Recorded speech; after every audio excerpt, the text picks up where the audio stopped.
Students, now we will read about the next type of presentation of data, that is through the graphs of frequency distribution.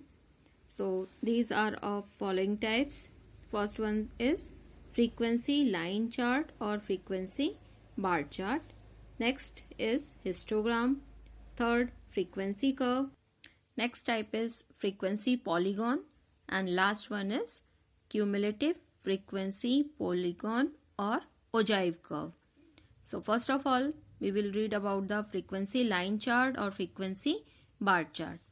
So this type of diagram is mostly used to present discrete data series, and in these diagram values of variables are taken on OX axis and frequency are taken on OY axis, and a vertical line with the equal to the length of the value of frequency of every point of value of variable is drawn upon it.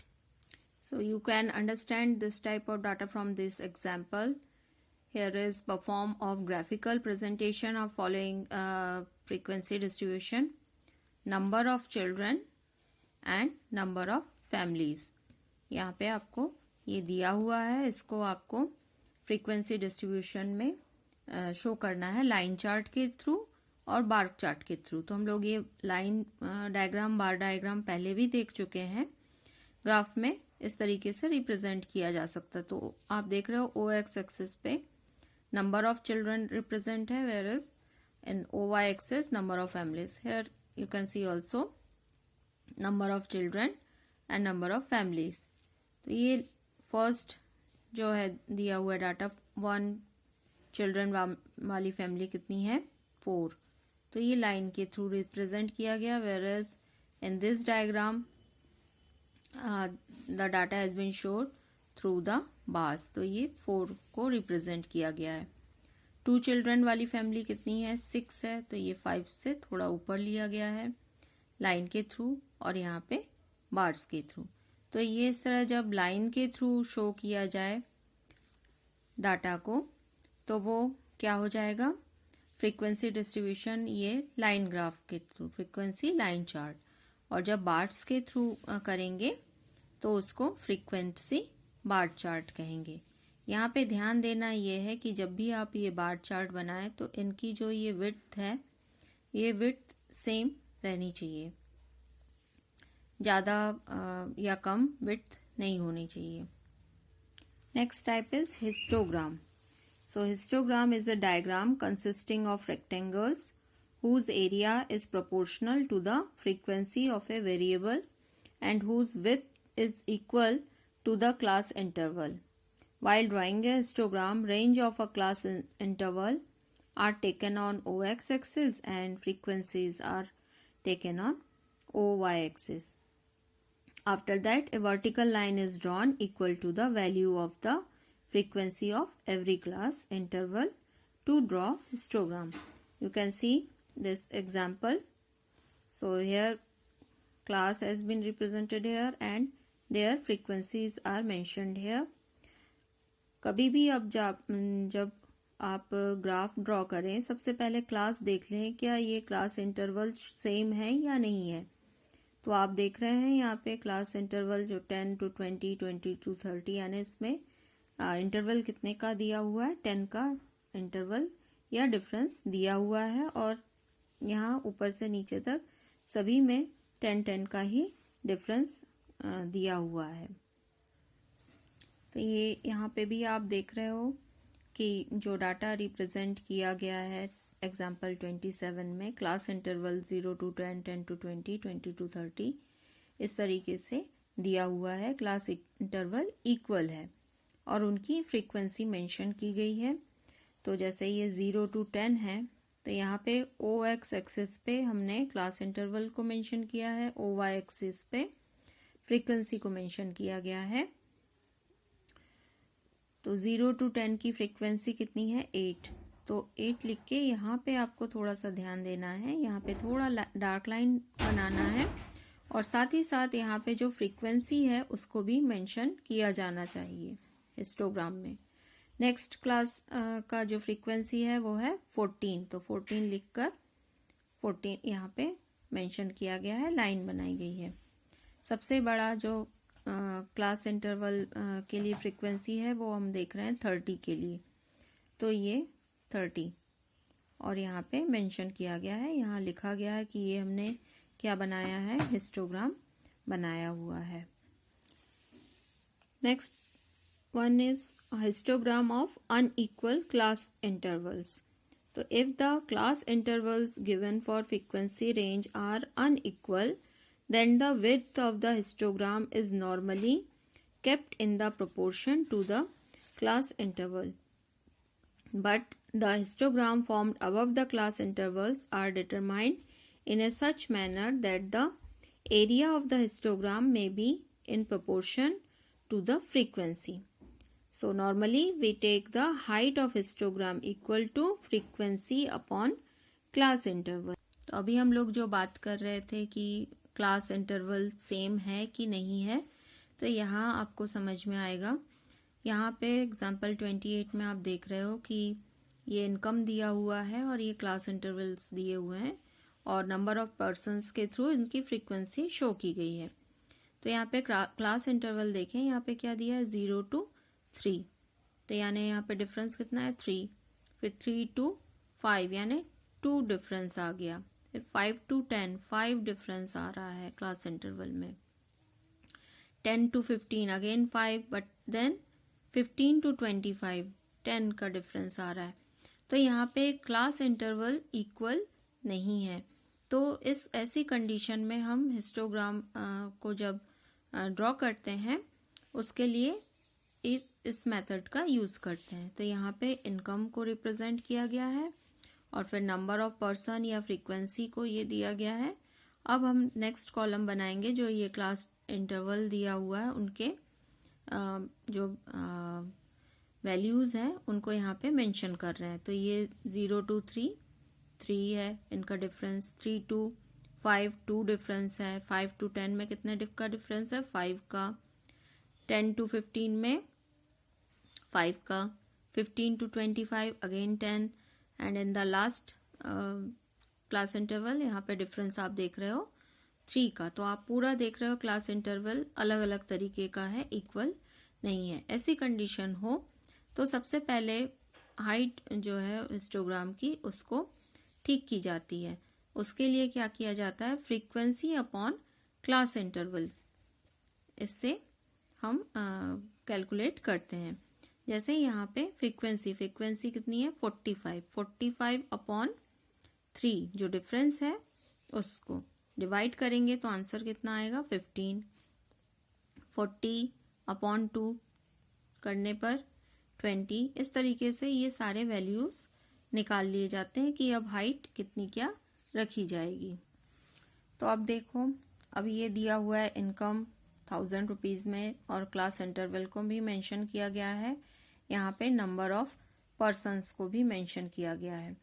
तो यहाँ first जो curve है class interval कितना है 3, next कितना है 2 यानी 3 + 2 कितना हो जाएगा 5, ये हमें 3 to 5 लेना था। फिर 5 to 10, 5 से ये हमने 10 लिया, 10 to 15, 15 to 25 लेना था और फिर 25 to 8, यानी हम ये पूरे ग्राफ में लाइंस को काउंट करके हम यहाँ पे उनको मेंशन करेंगे। इसके बाद जो हमें नंबर ऑफ पर्सन लेना था, फर्स्ट कंडीशन क्या था 0 to 3, उसमें ये फ्रीक्वेंसी 45 दी हुई है। तो हमें हाइट ऑफ हिस्टोग्राम यहाँ पे क्योंकि इंटरवल सेम नहीं है तो इसलिए हम लोगों ने ये हाइट कितनी लेंगे उसके लिए जो हमने ये वाला निकाला था उसको लेंगे। तो यहाँ पे 0 to 3 के लिए कितनी हाइट दी हुई है 15, नेक्स्ट के लिए 20, फिर 13, ये इस तरीके से हम मेंशन करेंगे और जो डाटा आप मेंशन कर रहे हो उसके ऊपर वो डिजिट लिखा जाएगा। तो ये तरीका कब हम यूज करेंगे, जबकि क्लास इंटरवल इक्वल ना हो। नेक्स्ट टाइप है फ्रीक्वेंसी कर्व। तो frequency curve is smooth form of polygon and frequency curve is drawn using a histogram in such freehand manner that the angularity of the polygon ends and the surface area of the curve remain almost the same as that of frequency diagram और polygon. ये आप example देख रहे हो, यहाँ पे जो पहले बार डायग्राम बना लिया गया है और उनके मिड पॉइंट को फ्री हैंड से यहाँ पे जो है ज्वाइन कर लिया गया है. तो इस तरीके से अगर बनाया जा रहा है तो उसको क्या कहेंगे? Frequency curve. Next type is frequency polygon. A frequency polygon is a geometrical figure having many sides which is used to compare sets of data or to display a cumulative frequency distribution. तो frequency polygon कब use होगा? जब cumulative frequency distribution को show करना है. Points are marked by keeping the midpoint of the class intervals of continuous frequency distribution on the OX axis and frequency are on the OY axis, and after that points are joined with one another and ending points are joined with the baseline to form a frequency polygon. तो ये आप देख रहे हो, इसका representation किया गया है फ्रीक्वेंसी पॉलीगॉन. तो यहाँ पे क्लास इंटरवल ये सेम दिया हुआ है और इनकी फ्रीक्वेंसी मेंशन की गई है. तो यहाँ पहले हिस्टोग्राम ड्रॉ किया गया है. हिस्टोग्राम ड्रॉ करने के बाद इनके मिड पॉइंट्स को लिया गया है. मिड पॉइंट्स को लेने के बाद यहाँ पे इनको स्मूथली ज्वाइन कर दिया गया है. तो ये क्या बन गया आपका? Frequency polygon. Next type is cumulative frequency polygon और ogive curve. When cumulative frequencies are taken on OX axis and value or variables or upper or lower range is class interval is taken on OY axis, then the figure thus obtained is known as cumulative frequency polygon. A cumulative frequency polygon can be formed in two ways: a less than cumulative frequency curve and more than cumulative frequency curve.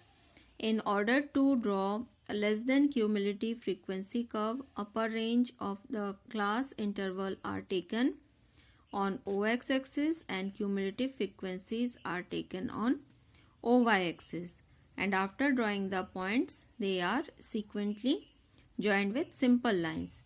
In order to draw a more than cumulative frequency curve, the lower range of the class interval are taken on OX axis and their cumulative frequencies are taken on OY axis, and after drawing the points they are sequentially joined with the simple lines and the curve inclines downward.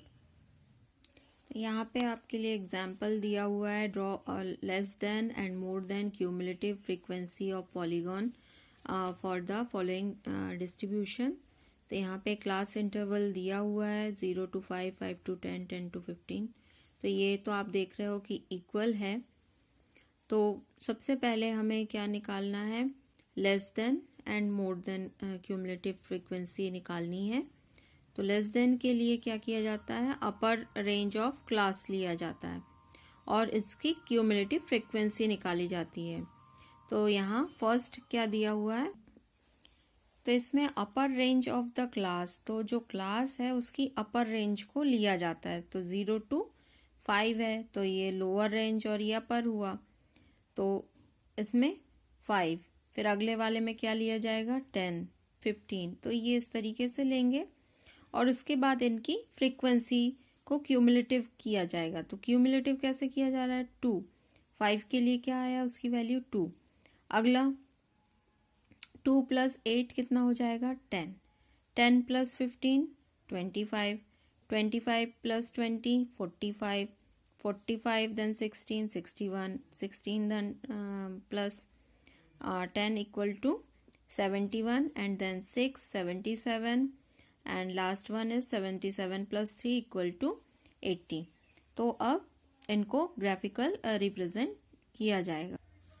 तो ये जो point में आए थे उनको इस तरीके से मेंशन किया जाता है. तो लेस देन क्यूमुलेटिव फ्रीक्वेंसी, तो ये नीचे से ऊपर की तरफ जाता है ओजाइव कर्व. सेम क्वेश्चन में ही हम लोअर रेंज ऑफ क्लास और क्यूमुलेटिव फ्रीक्वेंसी मेंशन कर सकते हैं। तो इसमें जो लोअर रेंज है वो कौन सी है, 0 है, फिर 5 है, 10 है, 15 है, इस तरीके से जाता है। तो जब लोअर रेंज को लिया जाता है, क्यूमुलेटिव फ्रीक्वेंसी यहाँ पे नीचे से जो ग्रेटेस्ट नंबर है उसको सबसे पहले मेंशन किया जाता। तो यहाँ पे आप देख रहे हो लोअर रेंज ऑफ क्लास ये दिए हुए हैं और उनकी क्यूमुलेटिव फ्रीक्वेंसी अब हम लेस करते जाएंगे, लेस होगा। सारे नंबर्स को देखने पर हमें इस तरह से सीरीज मिलेगी। तो more than cumulative frequency polygon या ओजाइव कर्व में यहाँ पे ऊपर से नीचे की तरफ लाइन आता है। तो ये हो गया मोर देन क्यूमुलेटिव पॉलीगॉन और ओजाइव कर्व। तो इस तरीके से डाटा का रिप्रेजेंटेशन ग्राफिकल मोड में किया जा सकता है।